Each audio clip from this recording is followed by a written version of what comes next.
Types of equilibrium: particular equilibrium and general equilibrium. In a particular equilibrium, when it pertains to a single variable means single person in the economy, that is called particular equilibrium.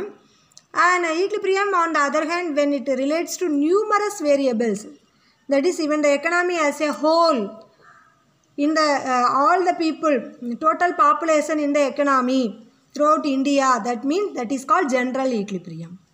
So two types of equilibrium: particular equilibrium and general equilibrium. In a particular equilibrium, there is a single variable, and a general variable, there are numerous variables. The next one is income. Income represents the amount of monetary or other returns, either earned or unearned, small or big, accruing over a period of time to an economic unit. அதாவது income அப்படின்னா என்ன, வருமானம் அப்படின்னு சொல்லலாம். வருமானம்னா என்ன, நம்ம ஒரு பொருளை விற்பனை செய்கிறதன் மூலமாக கிடைக்கக்கூடிய வருமானத்தையும் சொல்லலாம், இல்லை நம்ம ஒரு சர்வீஸ் பண்ணி அதனால் கிடைக்கக்கூடிய இன்கமையும் சொல்லலாம். ஸோ ஒரு எக்கனாமிக் யூனிட்டுக்கு கிடைக்கக்கூடிய ஒரு அதாவது income, monetary terms or other terms, எதில் வேணாலும் பணமாக இருக்கலாம், இல்லை சர்வீஸாக இருக்கலாம். That is other return, monetary returns or other returns, earned or unearned, உடனே கிடைக்கலாம், இல்லை over a period of time, பின்னாடி வரும் காலங்களில் கிடைக்கலாம், அது கொஞ்சமாகவோ இல்லை நிறையவோ. ஸோ அதை நம்ம மானிட்டரி டேர்மில் வந்து டிட்டர்மைன் பண்ணுறோம். That is called income. So income represents the amount of monetary or other returns, either earned or unearned, small or big, accruing over a period of time to an economic unit. Normal income refers to income expressed in terms of money. It is termed as money income. நார்மலாக நம்ம இப்போ வந்து நீங்கள் வந்து ஒரு செல்லராக இருக்கலாம், book செல்லராக இருக்கலாம், இல்லை ஒரு வெஜிடபிள் செல்லராக இருக்கலாம், இல்லை anything it may be. So அதை விற்கிறதுனால கிடைக்கக்கூடிய income, that is money income. அதை நம்ம வந்து மணி டேர்ம்ஸில் தான் வந்து நம்ம ரிசீவ் பண்ணுவோம். So that is called real income, money income. So real income is the amount of goods that can be purchased with the money as a income. It is the purchasing power of income, which is based on the rate of inflation. அந்த நம்ம receive பண்ணக்கூடிய அந்த income வந்து எப்படி நம்ம measure பண்ணுறோம் அப்படின்னா, நாட்டில் இருக்கக்கூடிய இன்ஃப்ளேஷனுடைய ரேட்டை வச்சு தான் அந்த பர்ச்சேசிங் பவர் ஆஃப் மணியை நம்ம வந்து டிட்டர்மைன் பண்ணுறோம். இன்ஃப்ளேஷன் அப்படின்னா என்னென்னா, பொருட்களுடைய விலை வந்து அதிகமாக இருக்கும். when there is a price rise in the economy, it is termed as inflation. so the price of the commodity rise. நாட்டில் வந்து மக்கள் கையில் பணப்புழக்கம் அதிகமாயிரும், சப்ளை அதிகமாயிரும், அப்போ ப்ரைஸ் ஆஃப் த கமாடிட்டி என்ன ஆயிரும், அதிகமாயிரும். It is called inflation. அப்போ இன்ஃப்ளேஷன் பீரியடில் பொருட்களோட விலை எப்படி இருக்கும் அப்படின்னா அதிகமாக இருக்கும். ஒரு பேனாவை ஒரு பேனாவை 10 ரூபா கொடுத்து வாங்க வேண்டிய இடத்துல நம்ம வந்து 50 ரூபா கொடுத்து வாங்க வேண்டியது இருக்கும். ஸோ மணியோட வேல்யூ குறைஞ்சிரும், பட் மணியோட அளவு வந்து அதிகமாகிரும். That is inflation. So do you clear with the real income?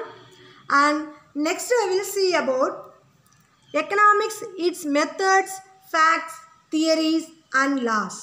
Economics அதோடைய மெத்தட்ஸை பார்க்க போகிறோம். என்ன மெத்தட்ஸ் எல்லாம் எக்கனாமிக்ஸில் நம்ம யூஸ் பண்ணுறோம். ஃபேக்ட்ஸ் அதை பற்றின உண்மைகள், theories and laws. First you can see methods of economics. நம்ம வந்து ஒரு மேக்ஸ்லலாம் மேத்தமெட்டிக்ஸ்லலாம் எடுத்துக்கிட்டோம்னா ஒரு சம்மை போடுறதுக்கு நிறைய மெத்தட்ஸ் இருக்கும். அதே மாதிரி எக்கனாமிக்ஸில் ஒரு ப்ராப்ளம், எக்கனாமியில் ஒரு ப்ராப்ளம், அந்த ப்ராப்ளத்தை சால்வ் பண்ணணும். அப்போ அதை வந்து அதுக்கு தேவையான இன்ஃபர்மேஷன்ஸை கலெக்ட் பண்ணணும். அடுத்து ஹைபாதிசிஸ் ஃப்ரேம் பண்ணணும். ஏன் அந்த பிரச்சனைக்கு காரணம் என்ன, அந்த பிரச்சனை எதனால் வந்துச்சு, அதை வந்து எப்படி நம்ம சால்வ் பண்ண முடியும், இதனால் என்ன பாதிப்பு, எல்லா விஷயங்களையுமே நம்ம வந்து கேதர் பண்ணணும். அப்போ இதை வந்து நம்ம வந்து எந்த வழியில் பண்ணலாம். So many methods are used in economics. அதில் first one deduction and induction method. அதாவது சயின்ஸ் மாதிரியே தான், அப்சர்வேஷன், எக்ஸ்பிரிமெண்ட்ஸ் அப்படியெல்லாம் லேப்லலாம் போய் பண்ணுற மாதிரி எக்கனாமிக்ஸில் என்ன இருக்குது அப்படின்னு பார்த்தோம்னா இண்டக்ஷன் மெத்தட், டிடக்ஷன் மெத்தட், அதை பற்றி தான் நம்ம வந்து இப்போ பார்க்க போகிறோம். ஸோ வேரியஸ் டிவிஷன்ஸ் எக்கனாமிக்ஸில் இருக்குது. Conception, production, exchange and distribution. அந்த process of arriving at a law generalization இந்த சயின்ஸ் இஸ் கால்ட் மெத்தட். மெத்தடுனா என்ன அப்படின்றத நம்ம தெரிஞ்சுக்கணும். இந்த logical process of arriving at a law or generalization in a science is called. ஒரு ப்ராப்ளம் அப்படின்னா அந்த ப்ராப்ளத்துக்கு என்ன காரணம், அதை எப்படி சொல்யூட் பண்ணலாம் அப்படின்றத தான் நம்ம வந்து மெத்தட் அப்படின்னு சொல்கிறோம். ஸோ மெத்தட் 2 மெத்தட் சொல்லியிருக்காங்க. Deductive method, inductive method. Deductive மெத்தடில் இந்த ப்ராசஸ்லாம் இருக்குது, டிடக்டிவ் மெத்தடில் இந்த ப்ராசஸ்லாம் இருக்குது. ஸோ என்னென்ன கொடுத்துருக்காங்கன்னு பாருங்கள். டிடக்டிவ் மெத்தடில் ஒரு தியரி எடுத்துக்கிறோம், அந்த தியரிக்கு ஹைபாதீசிஸ் ஃப்ரேம் பண்ணுறோம், அதை வந்து டெஸ்ட் பண்ணி அப்சர்வேஷன் பண்ணுறோம், அதுக்கப்புறம் ஒரு முடிவுக்கு வரும் கன்ஃபர்மேஷன். அந்த இங்கே வந்து theory, tentative hypothesis, pattern, observation.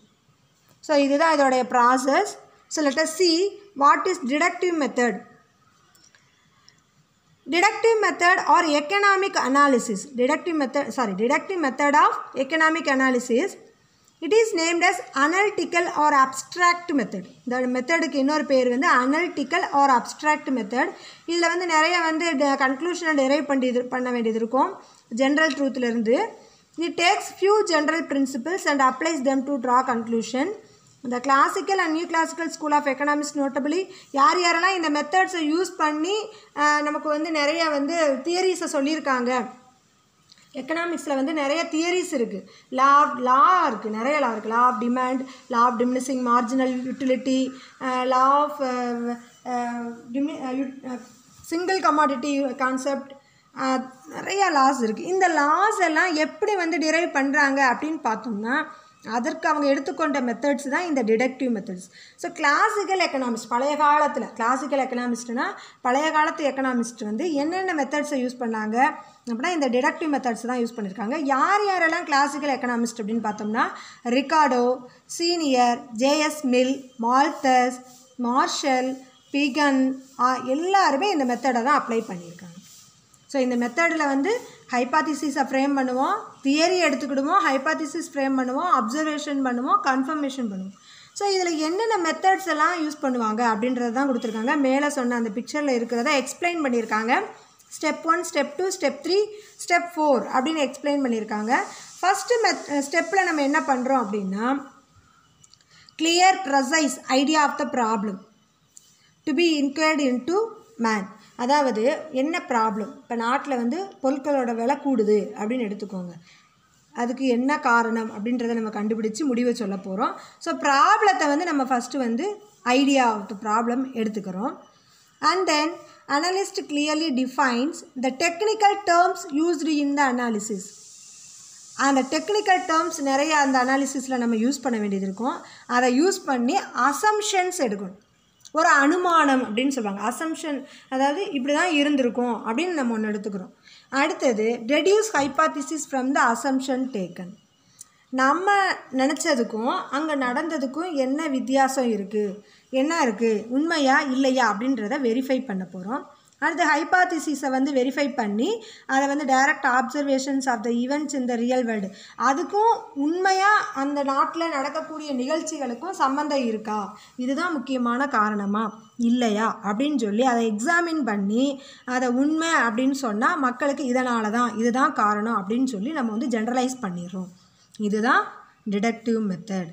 So இந்த டிடக்டிவ் மெத்தடில் ப்ராப்ளத்தை எடுத்து அதை அனாலிசிஸ் பண்ணி அதில் ஹைபாதிசிஸ் ஃப்ரேம் பண்ணி அசம்ஷன் எடுத்து அடுத்து அதை ரியல் வேர்ல்டு ப்ராப்ளத்தோடு கம்பைன் பண்ணி பார்த்து அந்த பிரச்சனைக்கு என்ன காரணம் அப்படின்றத நம்ம கொடுத்துரும். ஸோ எக்ஸாம்பிள் என்ன சொல்லலாம் அப்படின்னா there exists an inverse relationship between the price and quantity demanded of a commodity. நம்ம எடுத்துக்கிட்டது லா ஆஃப் டிமாண்டை சொல்கிறாங்க இவங்க. ப்ரைஸுக்கும் குவான்டிட்டி டிமாண்டட் ஃபார் அ கமாடிட்டிக்கும் இன்வர்ஸ் ரிலேஷன்ஷிப் இருக்குது.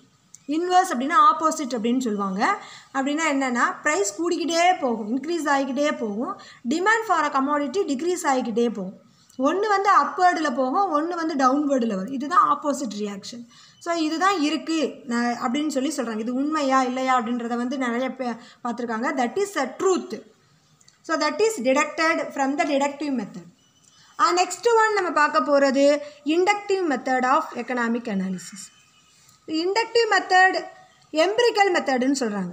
டிடக்டிவ் மெத்தடை வந்து அப்ஸ்ட்ராக்ட் மெத்தட், அனலிட்டிக்கல் மெத்தடுன்னு சொன்னாங்க.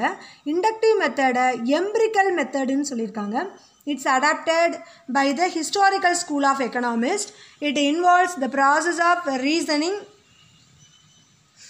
From a particular facts to general principle. இதுவும் அதே மாதிரி தான். ஒரு ஜென்ரல் பர்டிகுலர் ட்ரூத்துலேருந்து ஜென்ரல் பிரின்சிபலை மக்களுக்கு சொல்ல போகிறோம். ஸோ இதில் என்னென்ன ஜென்ரலைசேஷன்லாம் இருக்குது அப்படின்றத பார்க்கலாம்.